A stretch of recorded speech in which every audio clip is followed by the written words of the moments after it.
ලොතරැයි ලොවේ රජ කිරුළ මහ ජන සම්පත. අද මහ ජන සම්පත ලොතරැයි ප්‍රතිඵලය සඳහා වාසනාවන්ත දවසක් වේවා කියලා පිළිගන්නවා. අද 2025 පෙබරවාරි මාසේ 24 වෙනි වාසනාවන්ත සඳුදා දවස. මහ ජන සම්පත වාරය 5757.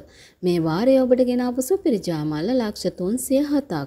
දැන් තිබෙන ලක්ෂ 307ක් වෙන මේ සුපිරි ජයමල්ල දිනා ගැනීමට නම් ඔබ කළ යුත්තේ යන්ත්‍රය තෝරාගෙන ඉංග්‍රීසි අක්ෂරය සමග 10ට අඩු අනිකුත් අංක 6 ගලපා ගැනීමයි. ඒ වගේම මුල සිට අගටත් අග සිට මුලටත් නොඑක ආකාරයට තෑගි රට රාශියක් තියෙනවා. අද සඳුදා දිනේ ජයග්‍රාහකයෝ විශාල ප්‍රමාණයක් මහජන සම්පත ලොතරැය තුලින් අප වෙත දායාද කළා. අද දිනාංක ගැලපීමේ රටාව අනුව සුපිරි ජයමල් නම් දිනාගත්තේ නැති හින්දා අගය වැඩි වෙලා හෙට දිනේ ඔබේ අතරපත් වෙනවා. ඔබේ ලයික් එකයි සබ්ස්ක්‍රයිබ් එකයි බලාපොරොත්තු වෙන වාසනාවන්ත අද දවසේ සඳුදා සමුගන්නවා. හෙට 25 වෙනි අඟහරුවාදා හමු වෙන බලාපොරොත්තු වෙන.